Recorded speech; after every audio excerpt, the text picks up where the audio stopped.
nossas aulas de ética cristã. Peço desculpas aí pela demora para fazermos novas gravações, é que estava envolvido aí durante toda a semana com um evento, um dos eventos mais maravilhosos da minha vida, que foi o nascimento da minha filha Raquel Alves Lourenço. Nasceu agora nessa quarta-feira, e graças a Deus por essa maravilhosa bênção aí para nossas vidas. Então agora retomamos nossa aula. Estamos falando acerca de ética cristã e passamos aí uma parte geral que retiramos aí do verbete de ética do dicionário de filosofia de Nicola Abagnano. Tá ok? Da editora Infe. Então pesquisamos aí nesse dicionário de filosofia o verbete ética e estruturamos ali aquela abordagem, né? Tentando aí descrever as informações que nos foi prestadas aí por esse dicionário. E agora partimos para uma análise do conteúdo mesmo da nossa apostila de ética cristã, tá ok? Voltado agora especialmente para a ética cristã. E a introdução nos diz o seguinte: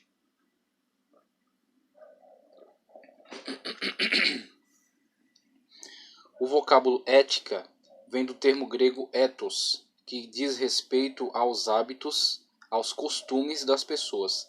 Trata-se de uma disciplina crítico-normativa, ok? Crítico-normativa, trata de normas, né? Trata de conduta. Crítico-normativa, uma análise sobre essas normas, que se dedica ao estudo das regras de comportamento humano relativas às práticas e atos identificados com o bem. Podemos definir também como conjunto de regras e preceitos de ordem valorativa e moral de um indivíduo, de um grupo social ou de uma sociedade. A ética compartilha com outros empreendimentos humanos a busca da verdade. Interessante, né? Então temos aí o grande objetivo, né? A busca pela verdade. Mas distingue-se deles na sua preocupação com aquilo que o homem deve fazer à luz da verdade desvendada.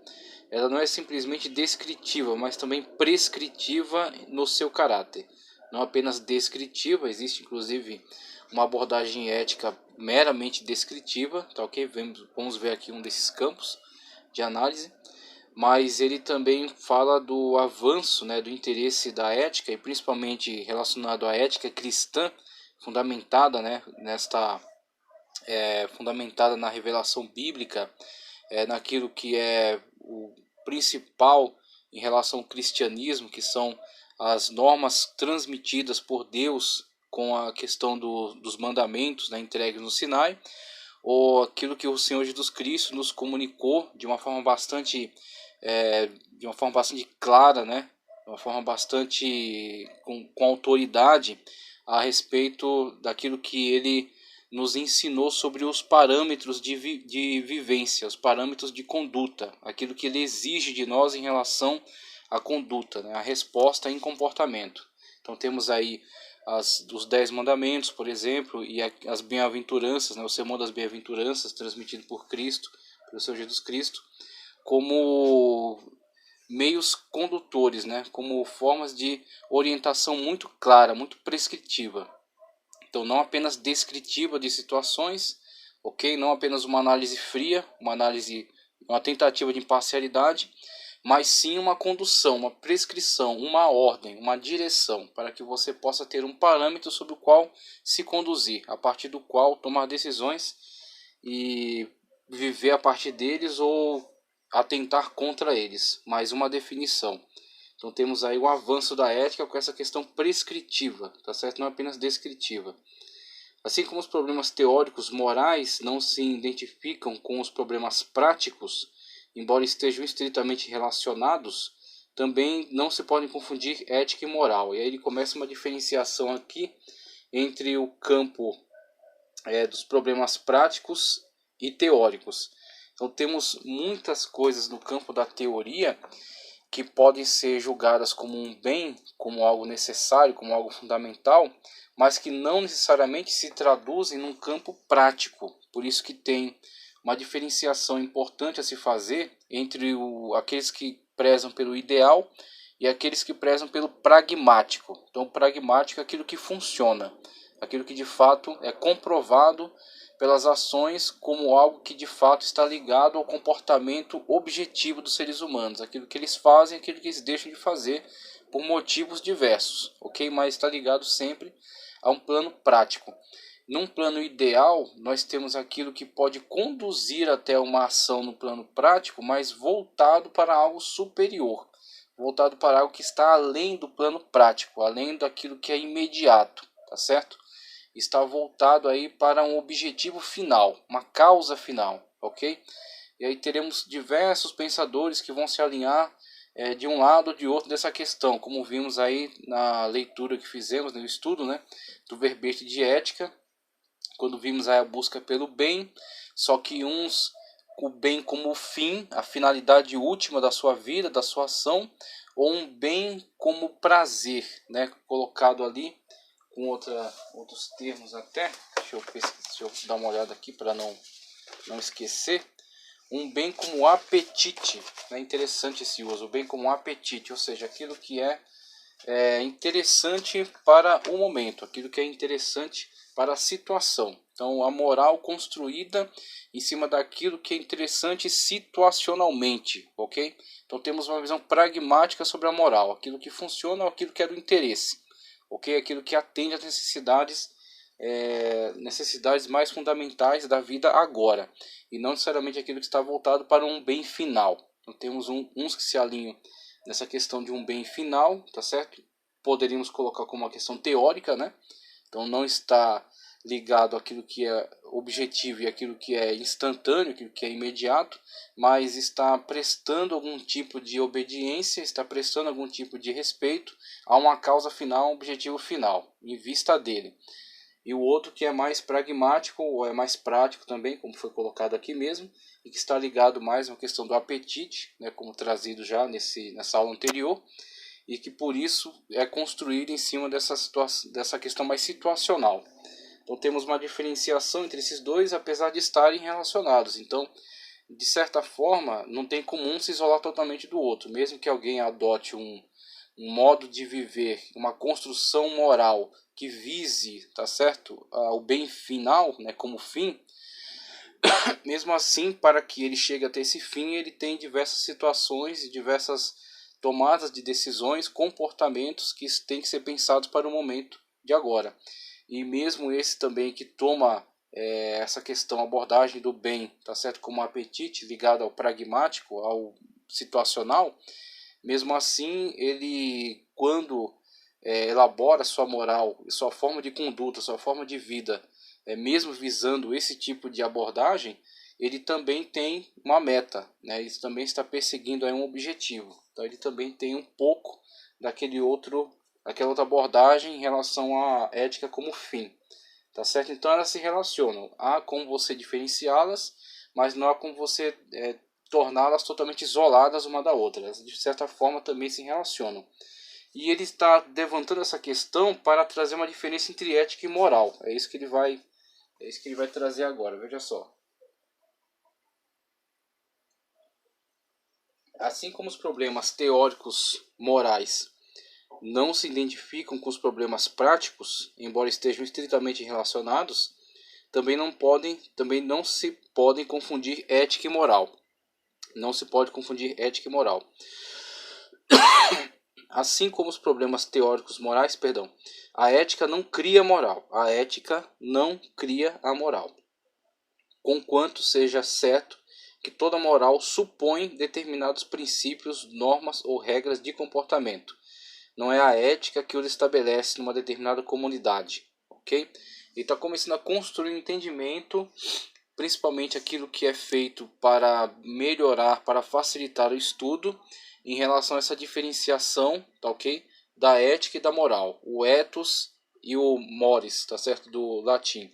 Então, o ethos do grego e o mores do latim.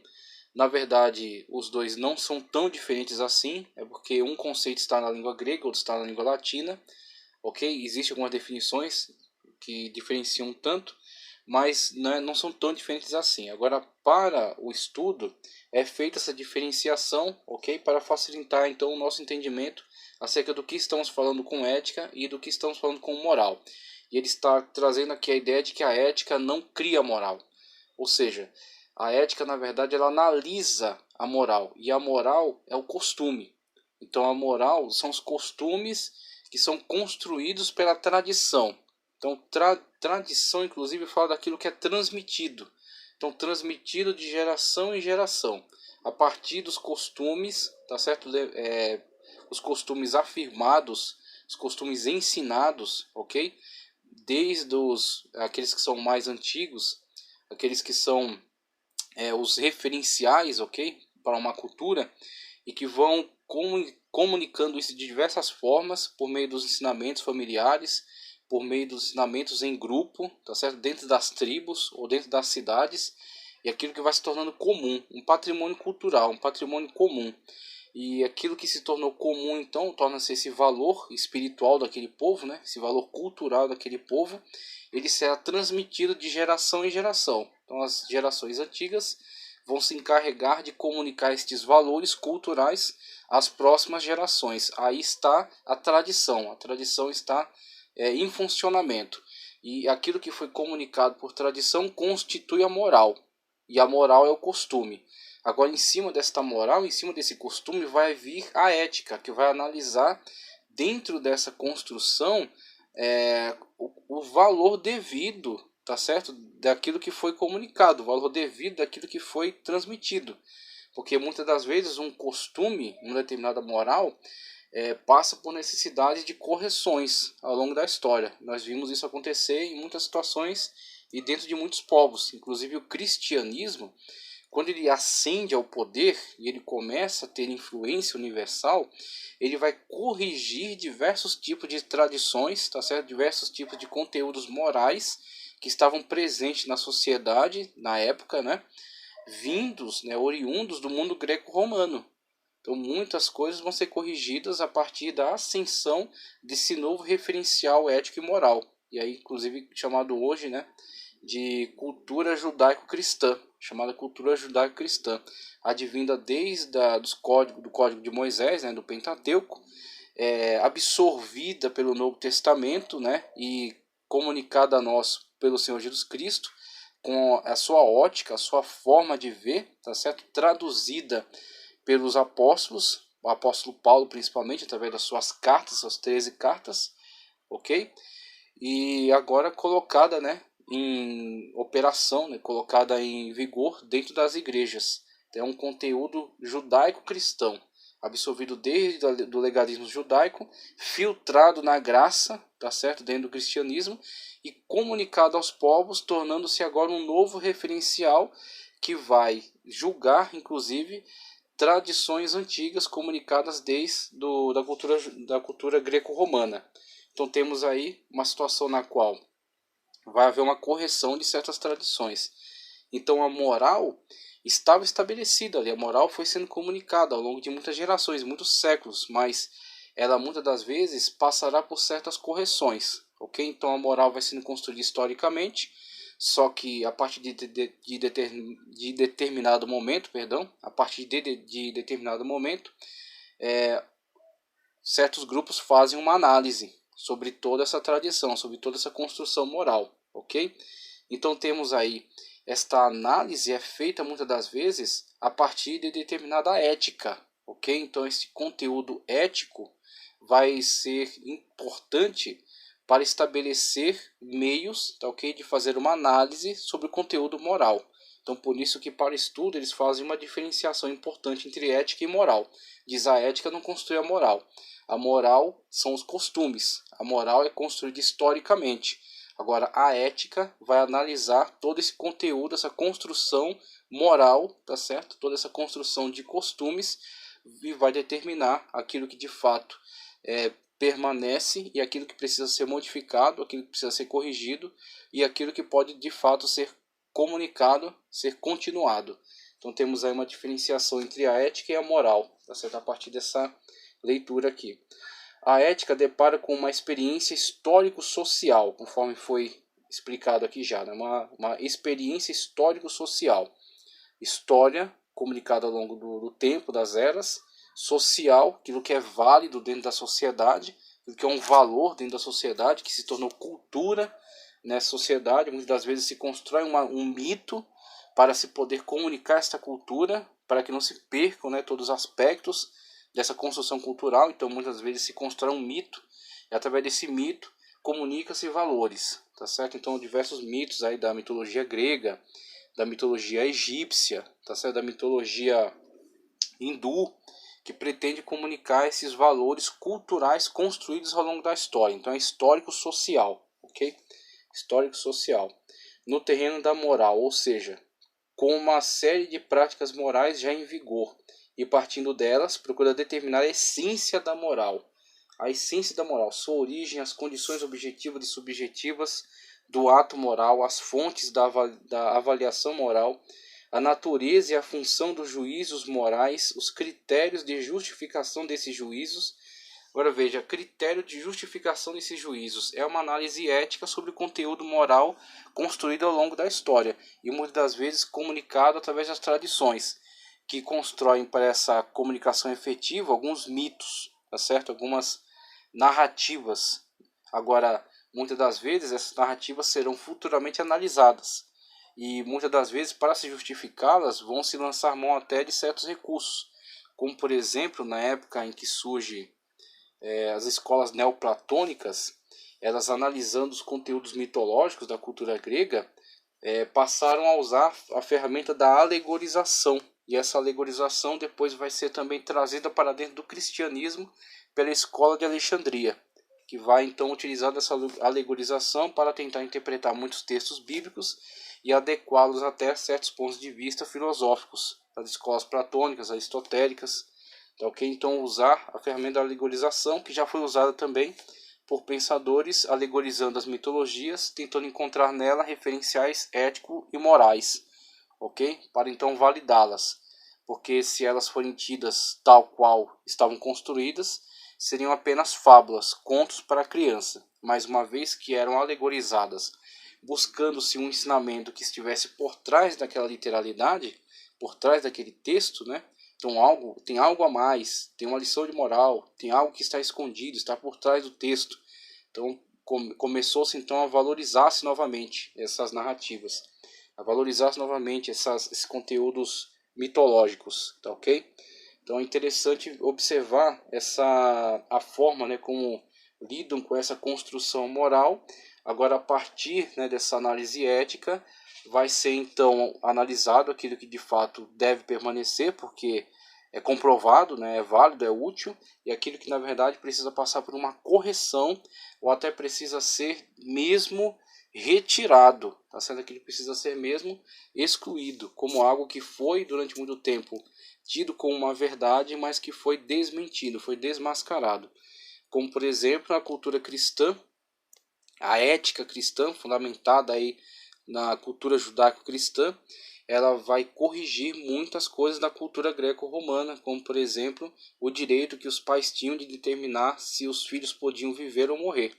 Então o pai, o pater família, tinha autoridade de determinar se aquele filho poderia continuar vivendo. Ok? Então ao nascer observava-se, né, se era homem, se estava saudável, se o pater família teria condições financeiras para o seu sustento, e quando não, ele determinava simplesmente que ele fosse abandonado à floresta ou que fosse morto mesmo, ok? Então esse tipo de direito que era dado ao pater família passou por correção dentro da cultura judaica cristã. Então foi uma análise ética sobre esse conteúdo moral que foi transmitido através dessa tradição e que foi corrigido e foi modificado a partir de uma moral superior, a partir de um conteúdo ético-moral superior. Então foi substituído, foi extirpado, retirado daquela cultura, ok? Por causa dessa ascensão desse conteúdo ético advindo do cristianismo. Então temos aí a moral construída historicamente e a ética que traz uma análise sobre essa construção, validando ou invalidando. Em síntese, a ética é a teoria ou ciência do comportamento moral dos homens em sociedade. É a ciência de uma forma específica de comportamento humano. A nossa definição sublinha, em primeiro lugar, o caráter científico dessa disciplina. Isto é, corresponde à necessidade de uma abordagem científica dos problemas morais. De acordo com esta abordagem, a ética se ocupa de um objeto próprio, o setor da realidade humana que chamamos moral. A moral é o objeto sobre o qual a ética analisa. Então, a ética vai analisar e o objeto da sua análise é a construção histórico-social da moral, ok? Do conteúdo moral, tá certo? Então, isso que nós temos que entender aqui desse primeiro ponto aqui que ele está construindo. Esses costumes, né, construídos na sociedade. Nem todos os costumes são válidos, nem todos os costumes são benéficos, nem todos têm que permanecer. Agora, quem vai definir o que vai permanecer ou não? Aí onde entra a ética como ciência. Aí a ética vai ter que justificar por que não, ou vai ter que justificar por que sim. Vai ter que apresentar então uma justificação. Quando se busca essa justificação não é mais uma mitologia. Porque em determinada época foi necessário para aplacar a ira de determinado Deus. Pronto, aí você está saindo de uma justificativa fundamentada apenas em uma mitologia ou até em uma narrativa, e você está começando a analisar a validade ou invalidade de acordo com preceitos científicos, tá certo? Com método, com regras, com análise, levando em consideração se isso se aplica ou não à realidade, se isso é efetivo ou não na realidade, ok? Então temos aí a questão da ética e a sua análise sobre a construção moral, a construção dos costumes, que é legada pela tradição. A nossa definição, conforme já li aqui, isso é correspondente à necessidade de uma abordagem científica dos problemas morais. De acordo com essa abordagem, a ética se ocupa de um objeto próprio, o setor da realidade humana que chamamos moral, constituído, como já dissemos, por um tipo peculiar de fatos ou atos humanos. Como ciência, a ética parte de certo tipo de fatos, visando descobrir-lhes os princípios gerais. Nesse sentido, embora parta de dados empíricos, aquilo que está ligado ao que é comprovado materialmente, tá certo? Aquilo que de fato pode ser analisado, testado, né? E que outra pessoa repetindo o teste chega à mesma conclusão, aquilo que é empírico, isto é, da existência de um comportamento moral efetivo. Não se pode permanecer no nível de uma simples descrição ou registro dos mesmos, mas os transcende com seus conceitos, hipóteses e teorias. Enquanto conhecimento científico, a ética deve aspirar à racionalidade e objetividade mais completas e, ao mesmo tempo, deve proporcionar conhecimentos sistemáticos, metódicos e, no limite do possível, comprováveis. Esta abordagem científica dos problemas morais ainda está muito longe de ser satisfatória, e das dificuldades para alcançá-la ainda continuam se beneficiando as éticas especulativas tradicionais, e as atuais têm inspiração positivista. Vimos aí também que, dentre uns ramos dessas manifestações, nessas diferentes leituras da ética, o positivismo também é uma escola forte e que até hoje continua em vigor. Tá, ok? Então aquilo que está muito ligado ao pragmático, tá certo? Que está muito ligado àquela segunda visão da ética, visando o apetite, tá certo? Visando aquilo que está ligado ao prazer ou ao momento ou à situação. A ética é a ciência da moral, isto é, de uma esfera do comportamento humano. Não se deve confundir aqui a teoria com seu objeto, o mundo moral. As posições da ética devem ter o mesmo rigor, a mesma coerência e a fundamentação das proposições científicas. Ao contrário, os princípios, as normas ou os juízos de uma moral determinada não apresentam esse caráter. E não somente não tem um caráter científico, mas a experiência histórica moral demonstra como muitas vezes são incompatíveis com os conhecimentos fornecidos pelas ciências naturais e sociais. Daí podemos afirmar que se pode falar numa ética científica, não se pode dizer o mesmo da moral. Não existe uma moral científica, né, conforme está dizendo aqui, porque é uma construção histórico-social que não necessita, ok? Não exige, para existir, de uma comprovação científica. Então é uma tradição.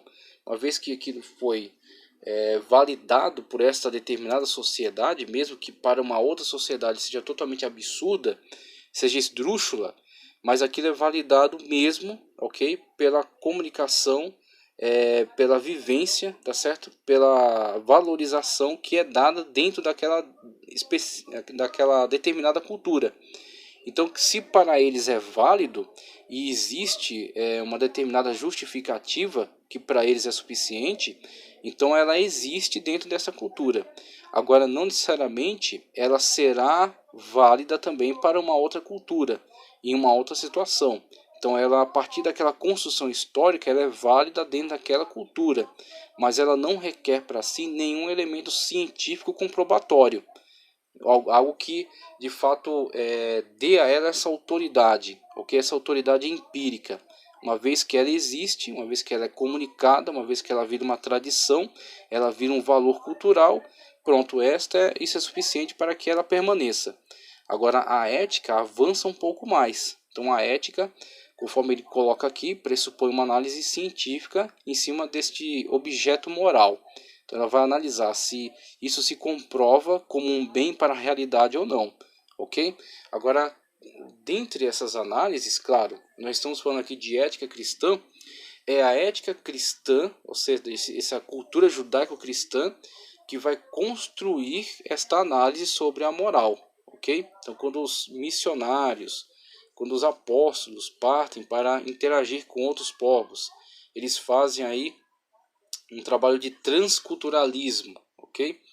Porque eles não podem partir com a ilusão de comunicar cultura.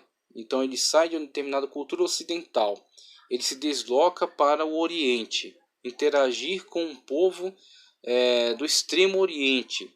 Ele vai para o Butão, vai para Laos, tá certo? Vai para o Camboja. Ele não está ali para comunicar a cultura de seu país de origem, para torná-los brasileiros, por exemplo, torná-los paraguaios. Ele está ali para comunicar o cristianismo. Agora, o cristianismo fundamentado na cultura judaico-cristã, vamos colocar assim. Então, ela tem fontes nos 10 mandamentos, os preceitos de Deus para a humanidade, e tem fundamentos nas bem-aventuranças, por exemplo, de modo geral, nas cartas dos apóstolos, como os apóstolos interpretaram, né, todo esse conteúdo do Novo Testamento. Então, este conteúdo cristão agora vai ser a medida aferidora. Então, ele não vai comunicar seus costumes brasileiros, não vai comunicar sua forma de viver de acordo com a sua nação, mas sim vai, olhando para aquela cultura, comunicar-lhes aquilo que são os preceitos conforme transmitido na palavra de Deus. Então a palavra de Deus que vai ser uma régua, né? Vai ser o cânon, vai ser a medida entre a cultura brasileira e aquela cultura para onde ele foi. A palavra de Deus julga dentre os elementos culturais da cultura brasileira aquilo que é válido, aquilo que pode permanecer e aquilo que tem que ser rejeitado, ok? Mesmo que seja um valor cultural para aquele povo, mas uma vez que entra em contradição com a palavra de Deus, cai por terra, então, de acordo com esse critério da ética cristã, ok? Então, ele, quando vai para este povo, ele faz um trabalho de transculturalismo, transculturalização.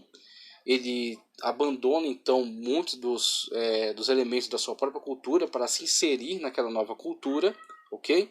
Então, muitas das vezes isso vai interferir na questão do vestuário, alimentação, certas regras de conduta em público, ok?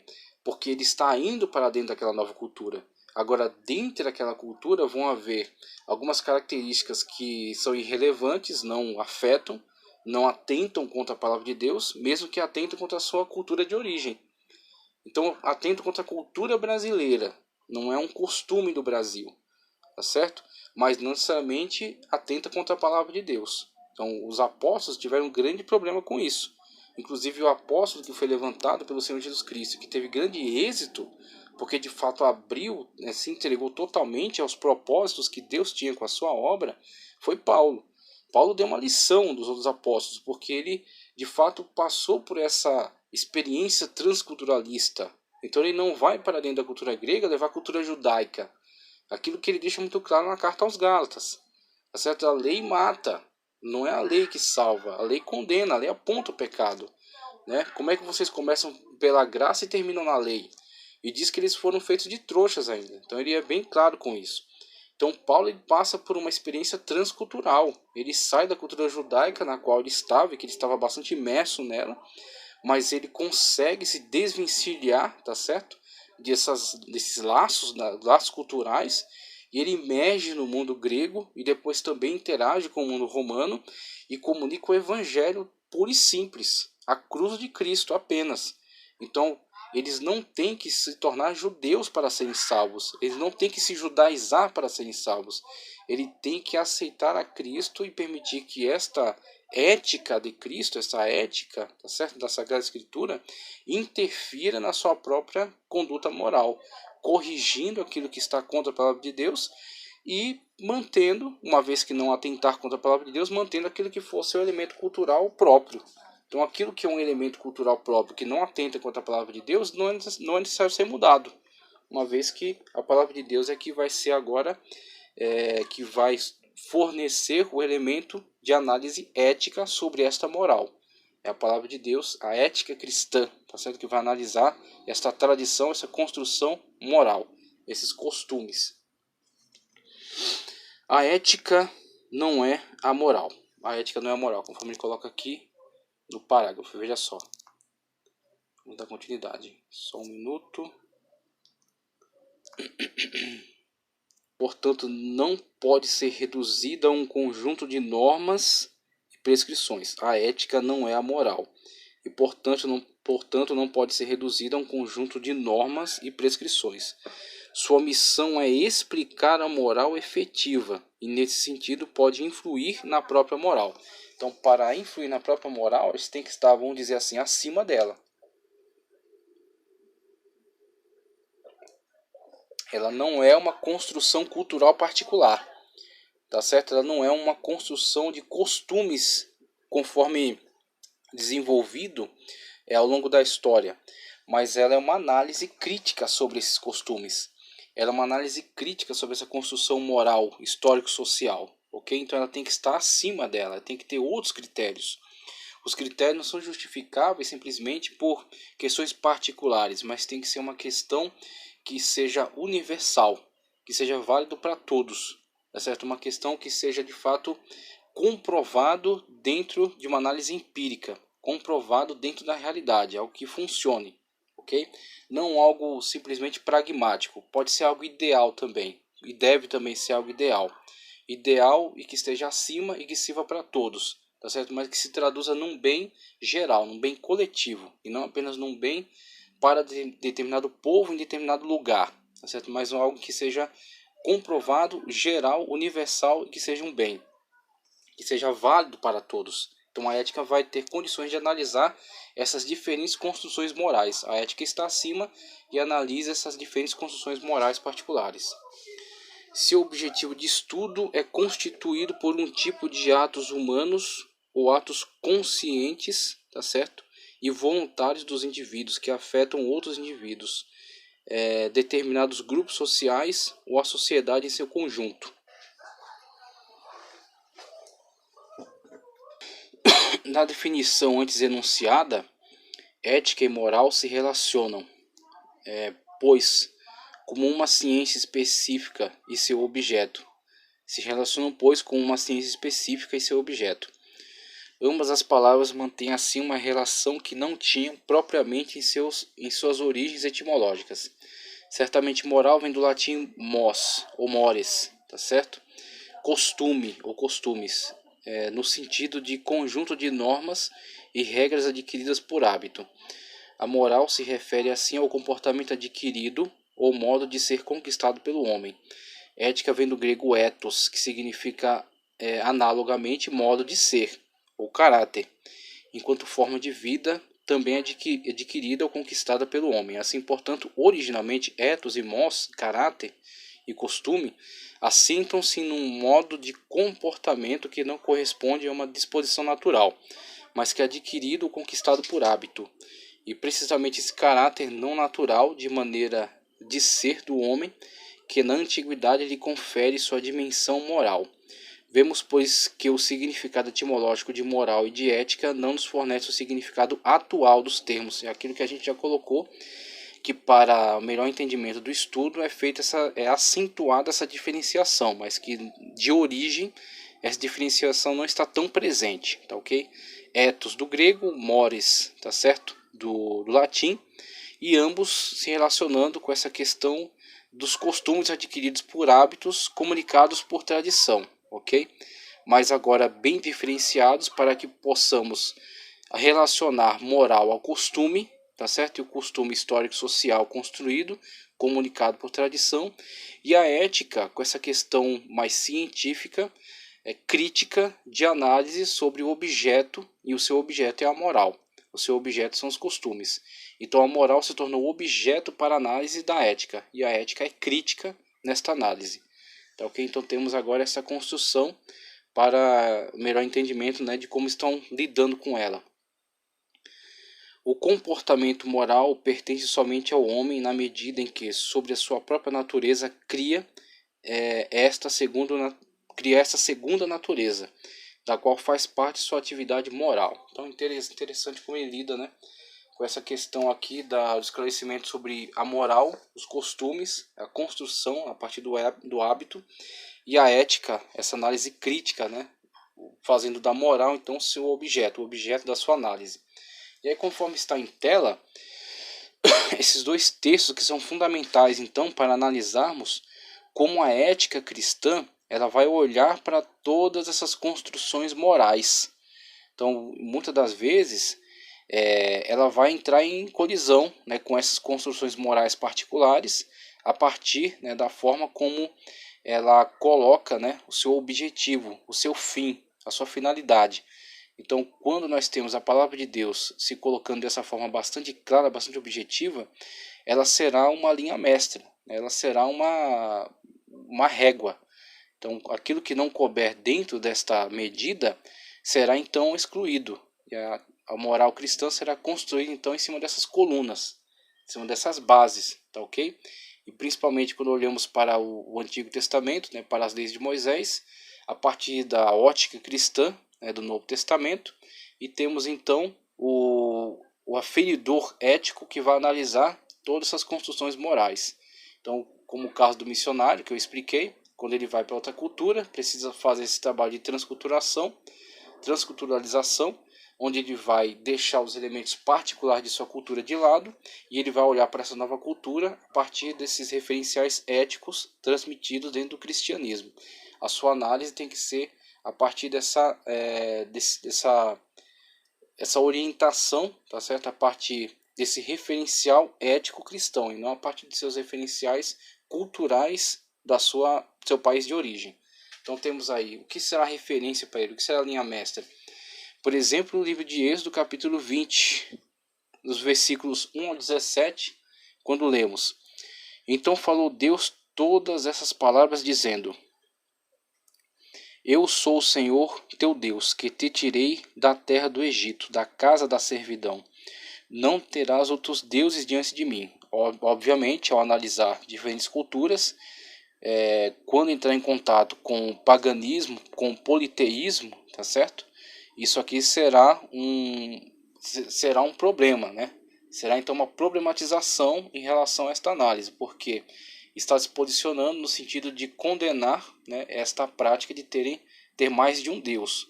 E aí, se isso for encarado a partir da perspectiva de que é um elemento cultural particular judaico, ficará isolado a esta cultura. Mas quando é olhado a partir de uma visão universalista, na qual este é o padrão de Deus para toda a humanidade, e principalmente a partir da abordagem cristã que é dada a isso aqui, olhando para todos os povos como objetivo, tá certo? A serem alcançados e a ser transmitido esta verdade, e esta verdade torna-se não uma verdade particular do povo judeu, mas uma verdade universal para toda a humanidade, apenas comunicada por meio dos judeus, mas não para os judeus particular, mas para alcançar toda a humanidade a partir deles. Então é interessante olharmos para essas questões, porque elas que vão construir o meio pelo qual eles vão analisar esta moral, analisar essas culturas e pregar, tá certo? E comunicar e corrigir, tá certo? Ou até validar alguns elementos culturais particulares, desde que não estejam em colisão com essa medida aqui. Não terás outros deuses diante de mim. Não farás para ti imagem de escultura, nem alguma semelhança do que há em cima nos céus, nem embaixo na terra, nem nas águas debaixo da terra.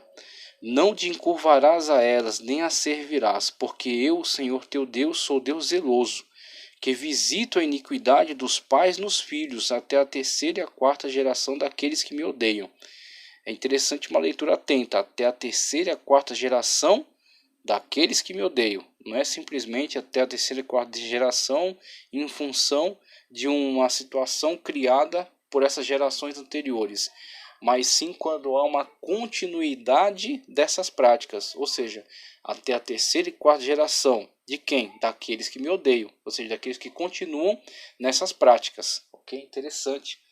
Quando o texto bíblico nos dá essas descrições, nós estamos atentos a ela. Então veja como é séria essa questão do trabalho, né, contra a idolatria, como é claro, como é objetivo, como não há margem. E faço misericórdia a milhares dos que me amam e que guardam os meus mandamentos. Não tomarás o nome do Senhor teu Deus em vão. Muito bom. Porque o Senhor não terá por inocente o que tomar o seu nome em vão. Então, a reverência, né? Então, a reverência diante de Deus. Então, isso vai ser critério de análise sobre costumes morais nos quais deidades são alvo de espécie de chacota, de zombaria ou de tentativas de manipulação. Por exemplo, como nós vemos em certas culturas, na cultura hitita, por exemplo, tomavam-se estatuetas dos deuses e enterravam-se de cabeça para baixo para tentar oprimindo essa deidade por meio dessa prática, né, um tipo de prática mágica, né, tentar oprimir essa deidade para que ela atenda então a sua petição, o que é também transmitido hoje por meio, né, do catolicismo, que bebeu muito do paganismo da época e comunicou isso por meio de certas tradições, como por exemplo alguns fazem com imagens de santos, enterrando de cabeça para baixo ou fazendo diversos tipos de práticas de tortura com essa imagem, tentando obter, tentando na verdade extorquir um favor, né, desse que eles chamam de santos, mas que é na verdade uma deidade, né, uma pequena deidade. Então temos aí, por exemplo, a palavra, né, a lei, o mandamento que proíbe totalmente isso, que coíbe, né, esse tipo de ação, que não permite esse tipo de relacionamento com Deus, mas que exige um relacionamento de respeito, de temor, de reverência, né, de reverência a Deus, reverência ao nome de Deus, não tomar o nome de Deus em vão. Lembra-te do dia de sábado para o santificar. É interessante quando a gente olha para esse conceito de sábado e vemos que na Escritura Sagrada houve necessariamente uma leitura e uma interpretação neotestamentária sobre essa questão do sábado, principalmente quando Cristo diz, né, que o Filho do Homem até do sábado é Senhor. Então, Cristo comunica que há um objetivo, né, há um fim nessa questão do sábado que precisa ser alcançado, mais do que meramente a guarda de determinado dia, mas o objetivo fim, tá certo? Do relacionamento com Deus. É permitido curar no dia de sábado, como ele mesmo afirmava, ok?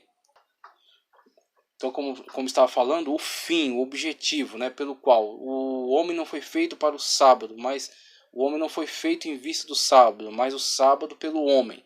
Então, quando o sábado foi constituído, tem Deus um objetivo, e o objetivo foi comunicado de uma forma muito clara, tá certo? De uma forma muito maravilhosa por Cristo Jesus na sua ação, ok? Então, quando em Cristo, por exemplo, alcançamos o descanso, conforme o autor aos Hebreus assevera de uma forma muito clara que Josué não pôde nos dar descanso, não pôde dar o descanso quando entrou em Canaã, mas havia um descanso a buscar, e esse descanso é Cristo. Então estamos em Cristo, estamos num sábado, porque Cristo é o nosso descanso, Cristo é o nosso sábado, ok? Então olhamos aí para essa questão e sabemos que ela passa por uma interpretação neotestamentária necessária, onde nós chegaremos ao objetivo fim, tá certo, desse sábado. E isso vai ser critério para análise sobre outras culturas, sobre outros costumes construídos dentro das sociedades. Então aí a construção da ética cristã como crítica, como análise sobre estas culturas, sobre esses costumes, sobre esta moral, esse mores. Lembra-te do dia de sábado, 6 dias trabalharás e farás a tua obra, mas no sétimo dia é o sábado do Senhor teu Deus. Não farás nenhuma obra, nem tu, nem teu filho, nem tua filha, nem teu servo, nem tua serva, nem o teu animal, nem o teu estrangeiro, nem dentro das tuas portas. Porque em 6 dias fez o Senhor os céus e a terra, mas o mar e tudo que neles há. E ao sétimo dia descansou. Portanto, abençoou o Senhor o dia do sábado e o santificou. Honra o teu pai e a tua mãe, para que se prolonguem os teus dias na terra que o Senhor teu Deus te dá. Maravilhoso, né? Então, isso será exigido como um padrão, como um meio universal de eficácia comprovada, né? De bem comprovado. Não matarás. Interessante, né? Não matarás. E é necessária uma diferenciação. Não assassinarás, porque muitas das vezes o Estado tem que lançar mão de meios para a contenção daquele que é o agressor até o matando. Aquele que oferece risco à sociedade, eliminando a sua vida, por exemplo. E isso é dado, essa autoridade é dada por Deus ao Estado, né, para o zelo, para o bem da sociedade de modo geral. Então aqui, lendo de uma forma mais específica, a partir do hebraico, é não assassinarás, né, a morte premeditada sem uma justificativa plausível, como por exemplo a autoproteção. Não adulterarás, um valor universal. Então, se em alguma cultura isso torna-se uma prática validada por aquele determinado meio social, a ética cristã atenta contra ela e vai corrigi-la, tá certo? E vai tentar eliminá-la da sociedade. Não adulterarás. Não furtarás. Não dirás falso testemunho contra o teu próximo. Não cobiçarás a casa do teu próximo, não cobiçarás a mulher do teu próximo, nem o seu servo, nem sua serva, nem seu boi, nem seu jumento, nem coisa alguma do teu próximo. Não cobiçarás. Interessante aqui, né? O mandamento. E a outra coluna temos texto do Novo Testamento, as palavras de Cristo, né? O sermão das bem-aventuranças, onde vemos a presença, né, desses mandamentos comunicados agora a partir da ótica, né, do Senhor Jesus Cristo, que traz o fim, a finalidade, o objetivo final, ok? O espírito da letra. Então temos a letra da lei, e Paulo até fala que a letra mata, mas muitas pessoas usam essa afirmação de forma distorcida. Como assim a letra mata? Não podemos estudar então? De forma alguma. Paulo está dizendo a letra fria da lei, o legalismo, tá certo? Que tem como objetivo apontar o pecado, tem como objetivo denunciar aquilo que não é aceitável diante de Deus, mas que não confere capacidade, tá certo? Para que nós possamos então andar conforme a vontade perfeita de Deus, conforme Paulo vai nos dizer aquilo que acontece em relação a nós na situação em que Cristo nos salva, nos purifica de todo pecado, nos imputa a sua justiça, nos justifica diante de Deus e faz de nós templo e morada do Espírito Santo.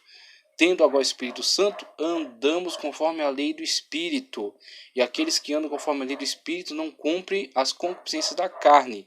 Temos uma lei preventiva, enquanto a lei, tá certo? A letra fria da lei do decálogo é punitiva.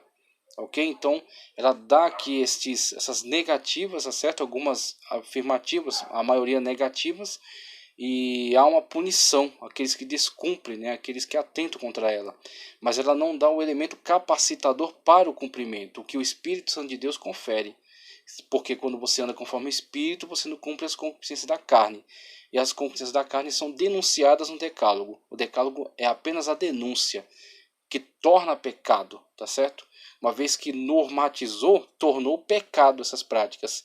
Agora o Espírito Santo capacita, é uma lei preventiva que nos capacita a andar conforme a vontade de Deus, tá certo? Porque ele está em comunicação direta com a vontade perfeita de Deus e comunicando esta vontade a nós. E aí Cristo Jesus nos comunica o fim, a finalidade. Veja, Jesus vendo a multidão subiu ao monte e assentando-se, aproximando-se dele, os seus discípulos, e abrindo sua boca, os ensinava, dizendo: Bem-aventurados os pobres de espírito, porque deles é o reino dos céus. Ok, bem-aventurados os pobres de espírito, porque deles é o reino dos céus. As pessoas que não têm a si mesmo um tão alto valor a ponto de deificar-se, tá certo? Mas são pobres de espírito, são carentes de Deus, são carentes da intervenção divina, da misericórdia divina. Bem-aventurados os que choram, porque eles serão consolados. E aí choram por diversas situações, né? Por exemplo, injustiça, mas virá consolo da parte de Deus. Bem-aventurados os mansos. Então, por exemplo, um manso, ele pode ser enquadrado dentro dessa questão do não matarás, porque ele é manso, ele não é violento, porque ele não intenta males contra seus irmãos, mas ele tem essa qualidade da mansidão. E Cristo está validando nessa qualidade. Bem-aventurados os mansos, porque eles herdarão a terra. Bem-aventurados que têm fome e sede de justiça. E não é a justiça o objetivo da lei do decálogo? E Cristo está validando essa ação, essa atitude. Bem-aventurado os que têm fome e sede de justiça, porque eles serão fartos. Então Deus vai trazer fartura de justiça. Então estes são os bem-aventurados. Estes são aqueles que estão no foco, tá certo? De Deus, do Evangelho. Bem-aventurados misericordiosos, porque eles alcançarão misericórdia. E aí, a lei da semeadura, eles plantam misericórdia, eles colhem misericórdia. É Deus que age com eles com misericórdia, retribuindo essa misericórdia. Bem-aventurados os limpos de coração, porque eles verão a Deus. E os limpos de coração, por acaso, não são aqueles que não adulteram, não furtam, não dão falso testemunho, não cobiçam, não tomam o nome de Deus em vão? Então você tem uma ética de finalidade, tá certo? Você tem ali as prescrições, principalmente, né, as restrições dadas pelo decálogo, e aqui você tem a finalidade pela qual elas existem, que é alcançar este comportamento, este padrão, tá certo? Essa forma de ação, esta conduta. Bem-aventurados, bem-aventurados os mansos, bem-aventurados os que têm fome e sede de justiça, bem-aventurados são esses. Os limpos de coração, eles verão a Deus, eles estão em conexão com Deus. É isso que eu quero, é isso que você deve fazer, é assim que você deve caminhar. Ok? Então, está direcionando a ação. É isso que é importantíssimo da junção de Antigo e Novo Testamento. Ok? Aquilo que era espelho, aquilo que é a imagem revelada em Cristo Jesus. O objetivo, a finalidade da lei. Tudo está voltado para Cristo. Tudo se cumpre em Cristo Jesus. Cristo é a finalidade da lei. É importantíssimo fazermos essa conexão para entendermos a ética cristã, para entendermos como a ética cristã vai ser crítica em relação às construções morais, como ela vai corrigir essas construções morais e como ela vai estabelecer a moral a partir desta ética, dessa construção, né, que seja então agradável a Deus, que seja então de acordo com a vontade revelada de Deus. Mesmo tendo diferenciações culturais particulares, há uma ética superior que analisa todas elas. Bem-aventurados limpos de coração, porque eles verão a Deus. Bem-aventurados pacificadores, porque eles serão chamados filhos de Deus. Bem-aventurados que sofrem perseguição por causa da justiça, porque deles é o reino dos céus. Então, aqueles que estão junto com Cristo nesse objetivo de fazer prevalecer a verdade de Deus, a vontade soberana e perfeita de Deus. Aqueles, por exemplo, que já andam conforme, já cumprem o decálogo porque estão buscando cumprir nas suas vidas a vontade perfeita de Deus. E como Deus, através do decálogo, denuncia aquilo que é contra a sua vontade. Então, esses que são perseguidos e esses que são bem-aventurados. Esses que estão, de fato, incluídos dentre aqueles que pertencem ao reino, tá certo? Ao reino dos céus. Bem-aventurados sois vós, quando vos injuriarem e perseguirem e mentindo disserem todo o mal contra vós, desde que, dizendo este mal, estejam mentindo. Se disserem esse mal estando falando a verdade, então você não é um bem-aventurado, na verdade você está fora do reino de Deus. Então Cristo ele aponta isso de uma forma muito clara. Ele torna essa análise muito mais íntima do que uma análise externa de ações. É uma análise íntima de intenções. O que no âmbito da lei poderia ser uma análise externa de ações, se você não fez, você não pode ser acusado, você não pode ser acusado, você não é condenado. Agora torna-se uma análise íntima de intenções, não apenas as suas ações, também as suas intenções. Aquele que atentar para uma mulher com intenção ou com desejo de adulterar com ela, já adulterou. Na ótica de Cristo já é um adúltero, na sociedade ainda não. Apenas tinha uma intenção. Na ótica de Cristo, a intenção já é o adultério. É um adultério espiritual. E não é um adultério menor, porque a perda da comunhão com Deus é a perda de salvação, é a perda da presença do Espírito Santo de Deus, é a perda da presença de Deus em nós. E isso é o começo do fim, o começo de toda a destruição dessa estrutura. Ok? Então, para Cristo é a intenção também. A análise é profunda, é íntima. É isso que é interessante desta complexidade da graça. A transição de lei para graça não é uma transição de mais difícil para mais fácil, de forma alguma.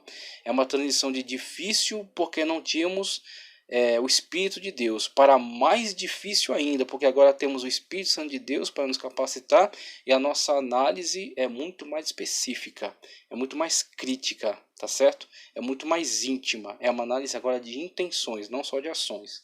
É interessante observarmos isso na questão da ética cristã também. Bem-aventurados sois vós quando vos injuriarem, perseguirem e mentindo disserem todo mal contra vós por minha causa. Olha só o que ele recomenda: exultai e alegrai-vos. A medida da ética cristã é essa. Quando você cumpre com a ética cristã, está de acordo com os preceitos morais de Cristo, ok? Isso terá como resultado imediato. Então, a sua ética não pode ser por apetite, a sua ética não pode ser pragmática, porque o resultado imediato não é louvor, é perseguição. Ela tem uma característica sim ideal, porque você tem como ideal, tá certo? Primeiro, a validação, a aceitação, tá certo? O louvor de Deus, e como finalidade a glorificação. Quando então Cristo se manifestar, nós com ele nos manifestaremos, e aí será manifesto que nós somos em Cristo Jesus. Nós somos reis e sacerdotes, mas isso está para o tempo escatológico, então temos um fim a alcançar, e o momento pode ser que contrarie, tá certo? O resultado que será obtido nesse fim, mas o momento não é o determinante para isso. Não podemos nos guiar por uma ética situacional voltada para o momento, nem uma questão pragmática, ok? Temos que observar isso também. Exultai e alegrai-vos, porque é grande o vosso galardão nos céus, porque assim perseguiram os profetas que foram antes de vós. Vós sois o sal da terra. Agora temos uma coisa situacional. Esta ética cristã, esta moral construída em cima desses valores de Cristo, tem que ter resultado prático, tem que ter resultado no hoje, no agora, no já, no momento, na situação. Então, mesmo que você não tenha a sua recompensa na situação, você tem resultados, tá certo? Você tem práticas e ações a demonstrar na situação. E isso vai refletir sim na finalidade para a qual você está buscando. Então, você tem que traduzir isso em ação. E essa ação tem que ser já, tem que ser agora. Como o Tiago fala: mostra-me a tua fé sem obras, que eu te mostrarei a minha fé pelas obras. Então, mais do que teoria, mais do que discurso, a fé, conforme Tiago, são as ações, são as obras, aquilo que demonstra a fé num plano prático, empírico. Então, o resultado da interferência, o resultado da presença do Espírito Santo de Deus em você é uma ação no plano prático, empírico, na qual a sua fé está demonstrada, está sendo vivenciada, está sendo plenamente observada, traduzida em ações, em conduta, em comportamento. Qual comportamento? Ser um elemento preservador da sociedade, por exemplo. Porque o sal preserva da putrefação, a putrefação do pecado constante. E você é o sal, você preserva suas atitudes, sua moral, sua ação, sua forma de agir, sua forma de pensar, sua forma de falar, seu comportamento, sua forma de trabalhar, sua forma de fazer negócios. Preserva a sociedade da putrefação através da sua ação purificadora. Isso se traduz no plano prático, mesmo que você não tenha o galardão ainda na situação, no momento, mas a sua ação já está traduzida no momento, e o seu galardão é para o fim, é para a finalidade. E se o sal for insípido, com que há de salgar? Para nada mais presta, senão para lançar fora e ser pisado pelos homens. Sua vida torna-se inútil. Você torna-se totalmente inútil para o reino de Deus, torna-se totalmente obsoleto. Cristianismo só de cantoria, só de oba-oba, só de grita-grita, só de roda-roda, de pula-pula, de rola no chão e de profecias vazias, de determinismo absurdo, tá certo? Não é cristianismo verdadeiro. É totalmente insípido. Cristianismo verdadeiro se traduz em ações, em atitude, num cristão que honra com a palavra dada, num cristão que tem compromisso, num cristão que dá testemunho no trabalho, um bom trabalhador, honesto, responsável, ok? Um pai de família responsável que sustenta sua casa, uma mãe que sustenta também, que ajuda, que cuida da sua família, como um pai que cuida dos seus filhos também, ok? Então, isso é cristianismo, o resto é conversa, o resto é balela. Vós sois a luz. A luz é referência. O mundo está em trevas. Você é a luz. Você é a referência. Se olhando para você não tiver uma referência como luz, como o reino de Deus, a sua vida, o seu cristianismo está obsoleto, está inútil, ok? Está totalmente desperdiçado, perdido. Então temos que olhar para estas medidas da ética cristã. Vós sois a luz do mundo, não se pode esconder uma cidade edificada sobre um monte. Ou seja, não tem como esconder as suas ações. Suas ações são referência ou para bem ou para mal. Então eu encerro aqui essa aula apenas com esse trabalho de distinção entre construção moral, tá certo? Mores, costumes, tradição histórico-social construída, ok?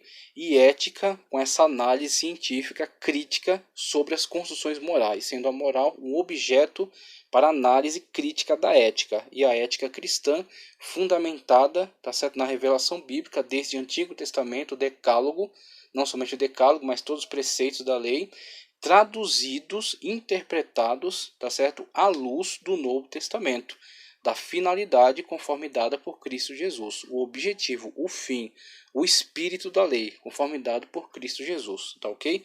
A construção ética, a construção da ética cristã, que analisa então todas as construções morais e que vai aferir aquilo que é válido e continua, ou aquilo que atenta contra e terá que ser então destruído. Tá ok? Então, temos aqui a ética cristã, ética diferenciando-se então da moral.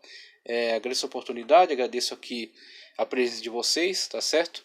E peço para que vocês então compartilhem esse vídeo, curta, inscreva-se no canal e que Deus continue abençoando poderosamente a vida de vocês, que vocês possam ser verdadeiramente sal da terra, luz do mundo e que a matéria de ética cristã seja cada vez mais valorizada para que ela de fato surta o efeito necessário, que é transformar essa sociedade para melhor.